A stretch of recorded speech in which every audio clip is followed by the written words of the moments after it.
Welcome, everyone. Eagles insider Dave Spadaro with you as the Eagles reach the midway point of this 2018 regular season. We want to step back away from the regular season, though, and talk about something that's really happened that we've all celebrated in the last year. Former Eagles safety Brian Dawkins, a long journey from his roots in Jacksonville. Well, this summer, he was enshrined into the Pro Football Hall of Fame, part of a great celebration for the Eagles, for Brian, and for Eagles fans. In this exclusive Goal to Go, we trace Brian's journey, and not an easy journey at all, from his time in Jacksonville to the very top of the NFL. This is Brian Dawkins, 6'2" junior for Reigns. To be honest with you, I did not really like football. I liked playing it, I couldn't watch it. I was more of a basketball fan at that time. But when I went out and tried it, I really enjoyed it. My dad was a coach and played football in the neighborhood. My brother played football.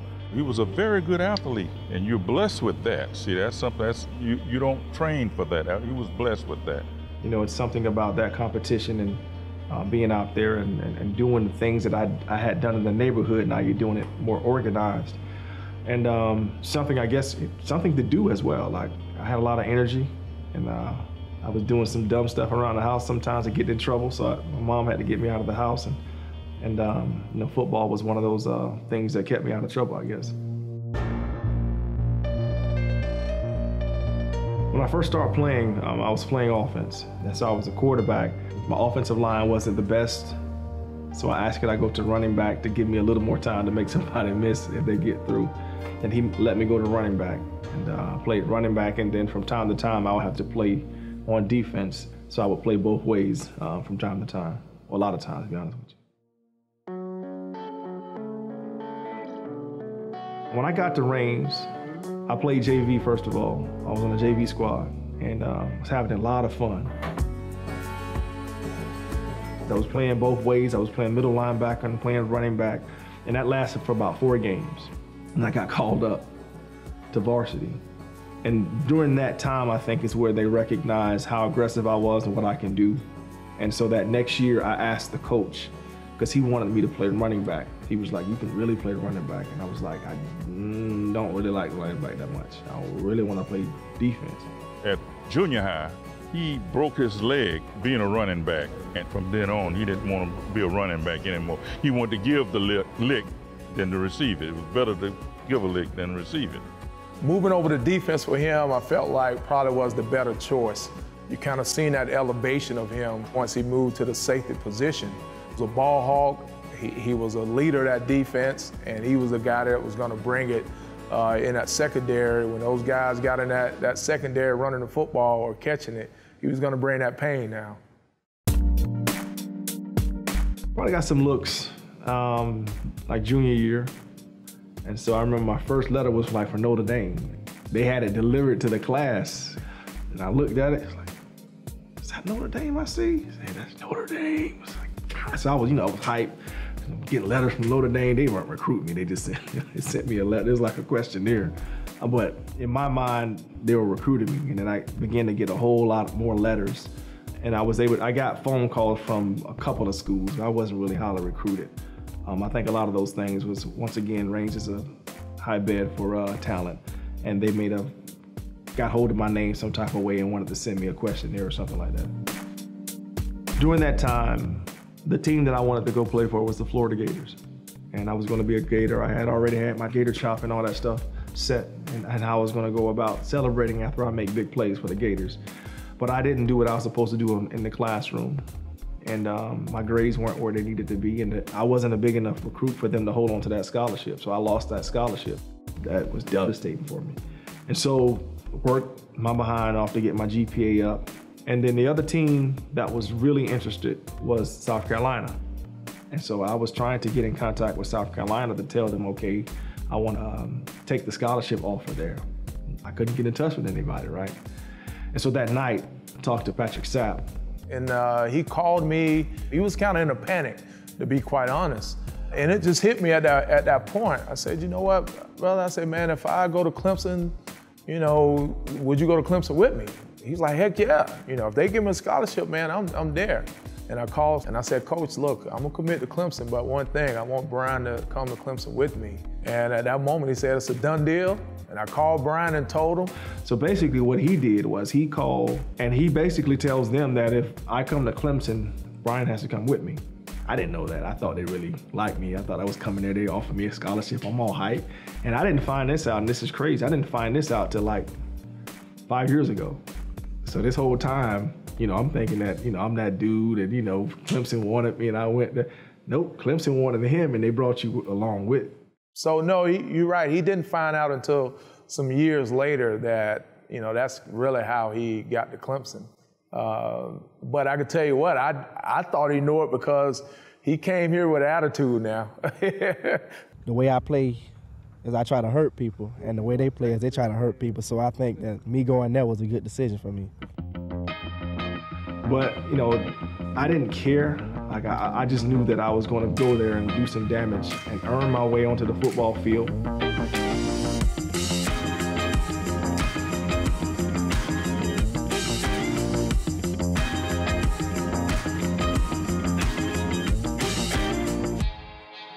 Like, I had such success in the way that I was playing, the game that I played, physical brand, my movement skills, the way that I can run. And I wasn't the biggest of players, but you couldn't tell it by the way that I played. One thing about Brian was this, he had a laser focus. And a lot of people might took him for undersized, but he played big, always played big. And he was a focused individual, focused player, quiet off the field, but he was a different player on the field. I think that gave me an indication that, you know what, with my skill set, that I have a possibility of playing on the next level. And that was the end of my sophomore year. So that is when I really recognized, you know what, not only can I play at this level, that I can play on the next level too. Let's go to Sal Paolantonio in Baltimore. Sal? Hi, Chris. I just got off the phone with Jeff Lurie, the owner of the Philadelphia Eagles. He says they're going to take a safety with this pick, Brian Dawkins of Clemson. So that story is crazy, and I didn't know it until I started this Hall of Fame talks. I had no indication that Philadelphia Eagles really liked me. So they knew me, they wanted, but they kept everything quiet. And nobody knew that they truly wanted and they really liked me. I had seen Brian down at Clemson and thought he was a heck of a good football player. And just knowing what we were going to be looking for, we took a very good liking to him. Great leadership, hard work.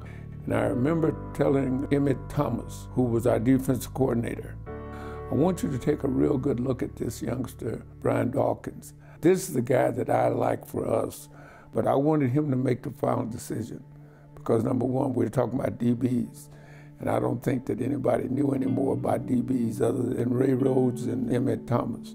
And everybody was on board with Brian Dawkins being our guy. Like, I had no clue. Nobody did. And I think the story goes that they didn't want people to know that they were high on me as a potential draft pick. And that was part of the strategy, you know, you know, we certainly had seen him. He knew who we were because, you know, and at the Combine, we had a real good interview with him. Ray loved him, and Emmett was very happy with him and so forth. But as I said, when we left the Combine, we knew this was our guy. He looks, he fires, it is intercepted. Intercepted by Dawkins. He's being dropped, the football is loose. He was hit by Brian Dawkins on the blitz. The transition from being a newlywed to a father to a professional football player to the breadwinner for a family and all the pressures that come along with all those things. You know, as men, we don't do a good job of telling what's going on with us. We don't. We keep things bottled up and we think we can handle it. We tough it up. And so I had that same mindset of, I'm gonna deal with this. I don't need nobody to deal, I'm gonna deal with this myself. But I didn't know how to. And so all that stuff began to mount pressure. And so anger turns to rage, turns to depression, turns to drinking, and all those things mixed together. So now you have to find an outlet. And so I was finally talked into doing that, but by my wife and Emmett Thomas. Connie had expressed to me some of the things that he was going through, but I knew, you know, family was a struggle for him at that time, but I knew he was strong enough to make it through. And I'll say this about Connie Dawkins, she helped him out a lot. You know, she's been that rock for him, and no doubt in my mind, he would not have the career that he's had and the success if he would not have had Connie next to him. She definitely helped him out through a lot of that. And through that process, my faith and my relationship with God began to take over. And I began to trust in him more because I had less voices in my head, and I trusted my faith. And I stopped drinking beer, which I loved at the time. And that was my oath, like I will not consume any more of that. I will live my life for you, but that won't touch my lips again. And I have not taken a sip of beer or like vodka or any of those things since my rookie year. He is our new head coach. As you know, Ray Rhodes was a tremendous football coach. That part's history, and now we're going forth. This is the future right now. Everybody in here has to understand that. Well, I was lucky enough to be around Ron Wolf and at the Packers, Hall of Fame general manager. And when I took the job, he goes, "You've got your best player on your football team is this guy named Brian Dawkins." I said, "A safety?" And he goes, yeah, your safety is a beast. I mean, you wait and see. First of all, hallelujah!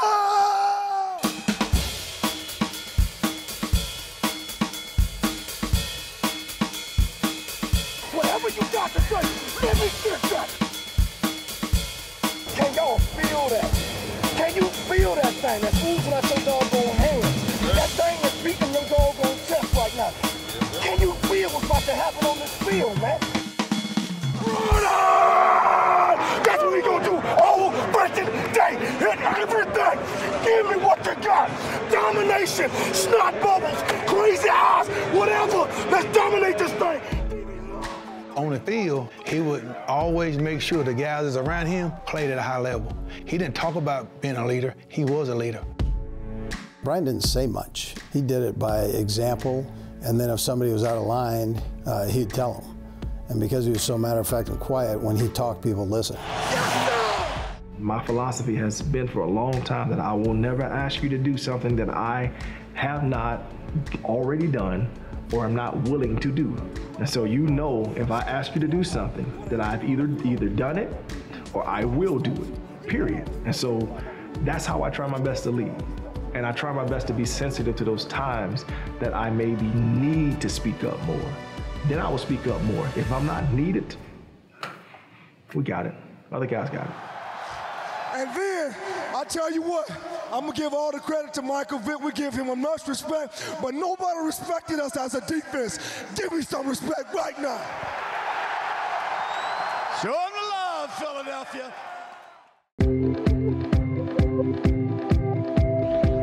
With thousands of Eagles fans packed inside Tom Benson Memorial Stadium and on a star-studded stage, Brian Dawkins stole the show at the enshrinement for the Pro Football Hall of Fame in August. We were there to give you inside access as B-Doc entered the pantheon of NFL greats.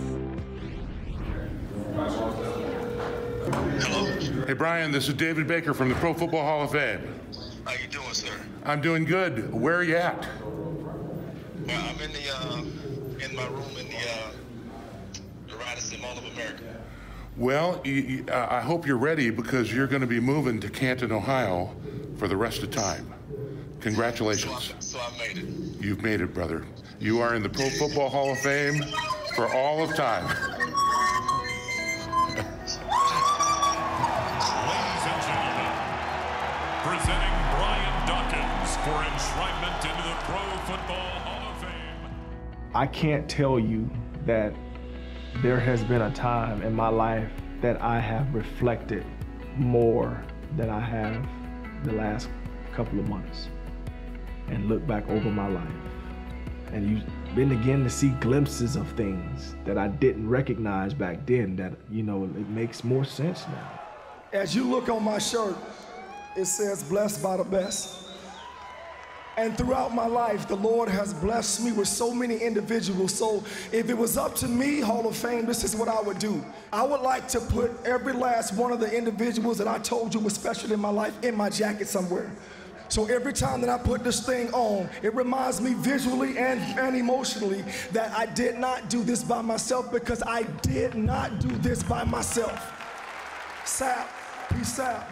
You were that dude. I wanted to come get you, brother. I wanted to supplant you to be that dude. I want to thank Ray Rhodes, Mr. John Wooten. I want to thank Mr. Jeffrey Lurie. Thank you for bringing me to the Philadelphia Eagles. Emmett Thomas. All right, Emmett, I want to thank you. That blessed by the best, yes, I've been blessed, and he's one of the best that I'm talking about. So, Emmett, thank you. Then there's the late, great Jim Johnson. Jim, thank you. Thank you. Andy Reid, I want to thank you for believing in this smallest safety as well. You trusted me to lead. My mom, you want to know where the fighter in me come from? Yeah, that's my mom. My dad, he showed me what a man is supposed to be. My kids. Last but not least is my beautiful bride, Connie. The blessed by the best, once again. The other part of me being here is because of that woman, because of Connie, because of you. But what I want to present to you, sweetheart, is something golden as well. So can we get that out real quick? Yes. Could you stand up, sweetheart? Can you put that gold veil on right there? Yeah. Yeah. Yeah, that's my Hall of Fame wife right there. Yes, sir. That's my Hall of Fame bride right there. Yes. And finally, thank you, Heavenly Father, and I can't wait to see what you're gonna do with me next. Thank you, thank you, thank you.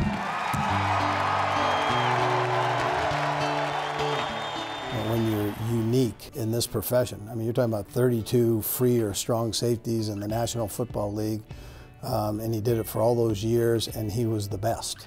And so for him to be in the Hall of Fame, that's where he belongs. It's hard to believe. It's nobody could tell me that one day, say, you're going to have a boy to go to the Hall of Fame. But I'm thankful for his blessing. I was emotional that night because, man, I saw the work that he put into his craft. I saw the sacrifices that he made. So to see him get the highest honor in football, I mean, to me was just, it was a culmination of everything.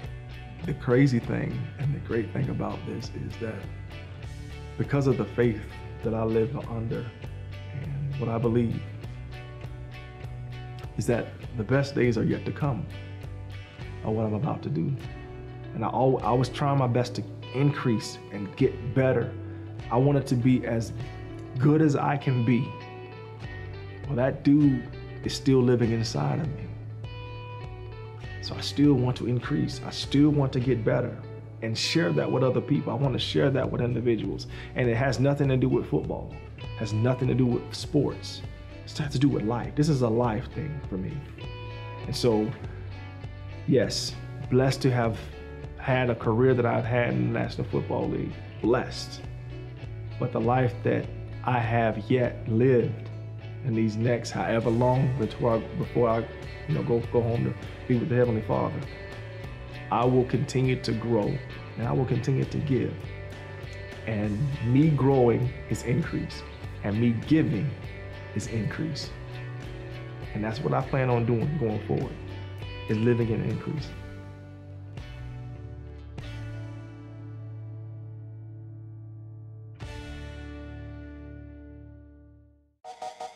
Inside the Eagles is brought to you by McDonald's, proud partner of the Philadelphia Eagles, and by Rothman Institute at Jefferson, the official orthopedic and healthcare partner of the Philadelphia Eagles. That'll do it for this week's Inside the Eagles. Thanks so much for joining us. We're back next week, and the Eagles getting ready for the Dallas Cowboys. But this weekend, it's the bye weekend, so enjoy your time off. Thanks for joining, everyone. Have yourselves a great Eagles weekend, and fly, Eagles, fly.